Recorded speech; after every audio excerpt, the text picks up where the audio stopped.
Sandra Louisa here from the Let's Paint Club, and today I'm going to briefly talk to you about your half pan watercolour paints. So if you've got half pan paints, or even if you've got, for that matter, the whole pan ones, now I'm going to show you a couple of things that about refilling them.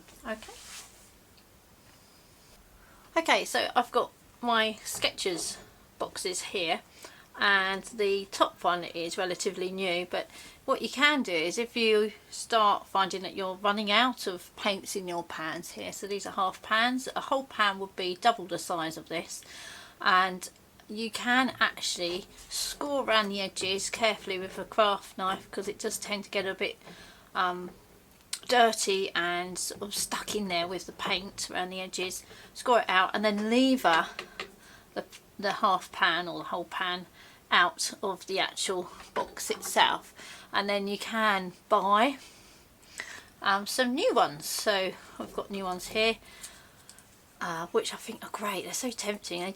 They do actually look like little sweeties, don't they? So yeah, you have the name of the paint on the front there, and it tells you a little bit about the actual paint itself, the permanence, how light fast it is, etc. and the transparency. Sometimes it will tell you about the transparency of the colour as well, which is a whole other story I won't go into now. But then you can unwrap it and then just slot it back into your palette like so. But if you happen to have lots of tube paint and for some reason it's difficult for you to gain access to purchasing some new pans or half pans, then you can use your tube paint as a refill. So if I just remove those out of the way for the moment, I'm going to pop that back in there as well. There we go. And just, this is sap green, and you can see it's really low in the pan in this one, and you can just squeeze in your paint to refill that pan up there. Look, see, now that's really wet and gooey at the moment, but as it dries it will harden, and you can then just use it even though it's dried and it becomes hard.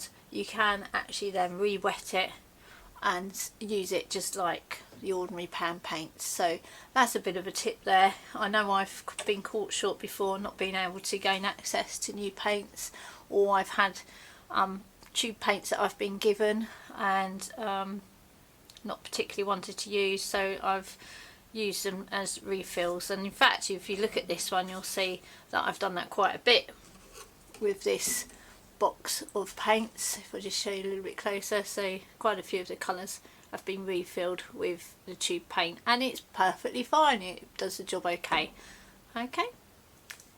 So there we go. So there you go. I hope you found that helpful, and I'll see you next time. If you enjoyed it, please don't forget to like, follow, share, subscribe, and I'll see you again very soon. Thanks very much. Bye for now.